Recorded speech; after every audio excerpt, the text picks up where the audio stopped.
तनवीर हुसैन साहब नहीं है जी। अब्दुल कादिर पटेल साहब। Thank you sir.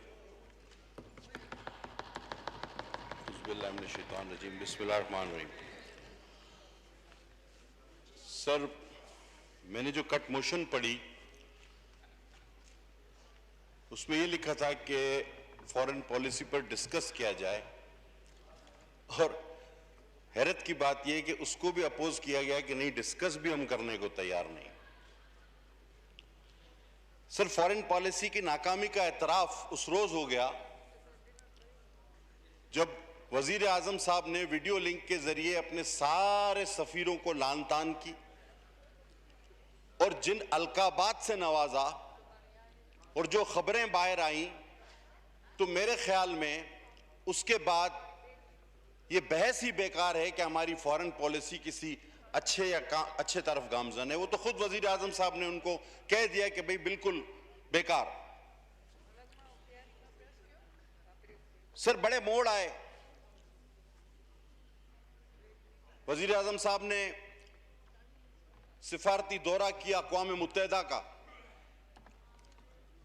और उस अक़वाम मुत्तहिदा के दौरे में एक स्पीच की और बड़ा शोर मचा कि जी आलम में एक केस पेश कर दिया, जी मुकदमा लड़ दिया, आवाज उठा दी जो पहले किसी ने नहीं उठाई थी। अभी वो घर भी नहीं पहुंचे थे, मेरे ख्याल में आराम भी नहीं किया था, तो इंडिया ने कश्मीर पर कब्जा कर लिया। तो सर, खुद ऐसी तकरीर का क्या फायदा। और फिर हमने वही किया जो हम हर बार करते हैं, मजम्मत, और फिर हमें एक पांव पे खड़ा किया गया और आज तक हम एक पैर पे खड़े और मजम्मत कर रहे हैं। ये फिर आता है सर फलस्तीन। हमने क्या किया? हमने पुरजोर मजम्मत, इससे आगे नहीं, फिर मजम्मत। चलिए जी, अब सर मोहतरम वजीर आजम साहब जब चाइना जाते हैं तो कहते हैं कि मैं पाकिस्तान को चाइना की तरह बनाऊंगा। फिर वो तुर्की जाते हैं तो कहते हैं कि पाकिस्तान को तुर्की का मॉडल बनाएंगे। फिर वो मलेशिया जाते हैं, वो कहते हैं कि पाकिस्तान को मलेशिया का मॉडल बनाएंगे।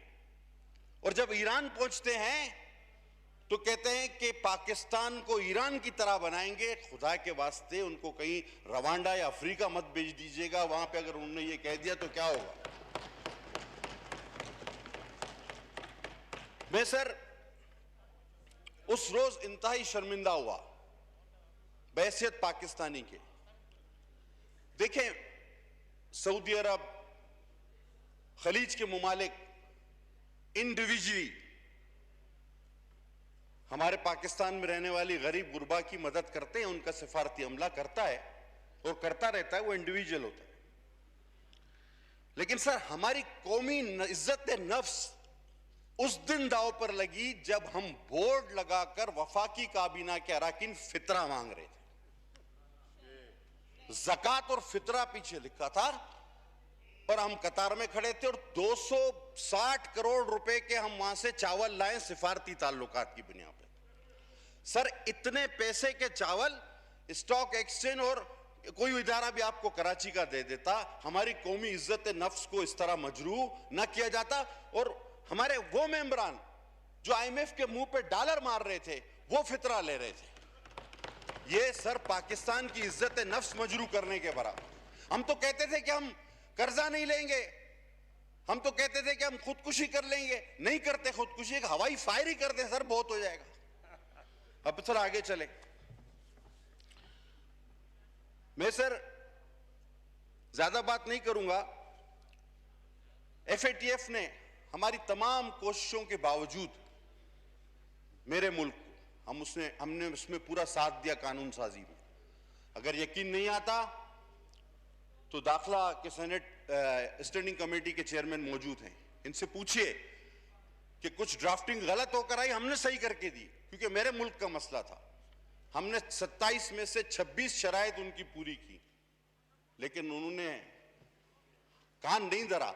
हमारा वही हाल हुआ जो सलामती कौंसिल में हमारी तजलील हुई, जो OIC में हमारी हुई। आज हमारा कोई दिल से दोस्त नहीं। पाकिस्तान यकीनन तन्हा हो चुका है और अफगानिस्तान का जिक्र तो आया, उस पर बात करेंगे लोग। मैं सिर्फ इतनी वजाहत चाहूंगा, मेरे इंतहाई मोहतरम वजीर खारजा साहब बड़े फाजिल, उनने सर एक अंदोनाक वाक़े पर, जब हम सब कनाडा में होने वाले एक्सीडेंट में हलाक होने वाले अफराद की से शहीद हुए बेचारे, उनसे इज़हार ताज़ियत कर रहे थे और मुझे भी उस वक्त बात करने का मौका मिला, लेकिन मैंने उस वक्त ये बात इसलिए नहीं की कि ये मैसेज ना जाए कि शायद हम इसमें भी कहीं तकसीम है या बात गलत ना जाए, लेकिन मैंने एक बात नोट की। मुझे उम्मीद है मेरी वो रहनुमाई फरमाएंगे, मेरा इल्म कम हो सकता है। उन्होंने फरमाया कि मैं इस वक्त तफसील से जवाब नहीं दे सकता क्योंकि शहीद होने वालों की ऑटोप्सी नहीं आई है। सर, ऑटोप्सी रिपोर्ट की जरूरत वहां होती है जहां वजह हलाकत पता ना हो, जहां जहर खुरानी का कोई वाकया ना हो, जहां कोई खुदा न खास्ता रात को सो जाए और सुबह मर जाए तो उसकी ऑटोप्सी होती है। वो कनाडा वाले कह रहे हैं, हाँ चले ड्राइवर का मेडिकल हो सकता है कि वो नशे में था या नहीं, कनाडा वाले कह रहे हैं कि इनको गाड़ी तले रौंद दिया गया, ये मर गए। एक्सीडेंट में पहली बार मैंने सुना है ऑटोप्सी हो रही है उनकी। जरा इस पे भी वजाहत की जाए कि एक्सीडेंट में शहीद होने वालों की ऑटोप्सी कौन करता है? जनाब वाला, ये तिजारत खारजा के साथ होती है। आपके जितने कमर्शियल अटैची हैं, अगर वो कोशिश करेंगे पाकिस्तान की इकोनॉमी बेहतर होगी। आप दोस्त बनाएंगे मुल्कों में तो आपकी इकोनॉमी बेहतर होगी। हम कश्मीर पर दिन गिन रहे हैं, हम फलस्तीन पर सिर्फ मजम्मत कर रहे हैं, हमारे दोस्त कम होते जा रहे हैं और हम समझ रहे हैं कि जी हमने इस तरफ वालों को भी खुश कर दिया है, उस तरफ वालों को भी खुश कर दिया है। बेवकूफ कोई भी नहीं। आज सीपेक दौड़ नहीं, चल नहीं, रेंग रहा है। ये हमारी खारजा पॉलिसी की वजह से। क्यों? इसलिए कि दुनिया जानती है, शायद हम नहीं समझ पा रहे, लेकिन वो जानते हैं कि ये नहीं चलेगा। क्या नहीं चलेगा? अजब है तेरी सियासत, अजीब तेरा निजाम, यजीद से भी मरासिम, हुसैन को भी सलाम। बहुत शुक्रिया जी। जी राना तनवीर हुसैन साहब। बिस्मिल्लाहिर्रहमानिर्रहीम। मेरा ख्याल है कादर पटेल साहब ने बड़ी तफसील से जो इस वक्त सूरत हाल है पाकिस्तान की फॉरेन पॉलिसी के हवाले से उस पर रोशनी डाली, और इन बातों के बाद मेरा ख्याल है जो ये पैसे मांग रहे हैं मखदूम शाह महमूद साहब, खुद ही गौर कर लें।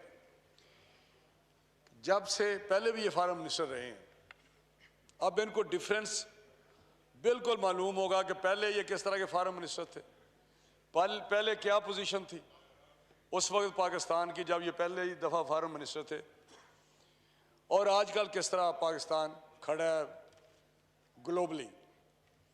और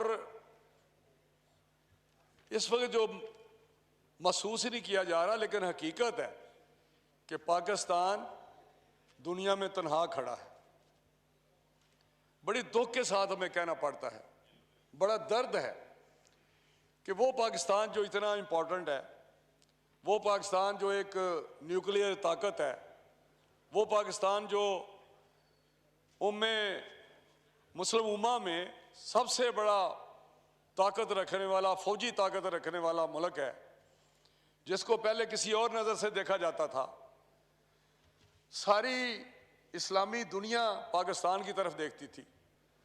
मैंने बहुत सारे मुल्कों में गया हूँ, तो वहाँ के army chief, mostly army chief जब मुझे मिलते थे तो वो कहते थे कि हमने तो वहाँ ट्रेनिंग वहाँ पाकिस्तान से ली है, काकूल से ली है, एयरफोर्स से। वहाँ हमने एयरफोर्स के जो चीफ थे वो बात करते थे ये मखदूम साहब को भी पता होगा इस बात का, जहां भी मैं गया हूं दुनिया में मोस्टली ये बात करते थे कि जी वहां पे हम वहां के ट्रेंड है, और आज हम आर्मी चीफ इधर बने हुए हैं, कोई इजिप्ट में है, कोई किसी और जगह, बेशुमार मुल्क है जिसका मैं नाम ले सकता हूं।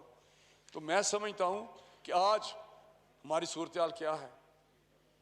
आज अगर फैटव की बात करें तो मुझे तकलीफ होती है, जब मुझे बड़ा धचका लगा कल जब उनका फैसला आया कि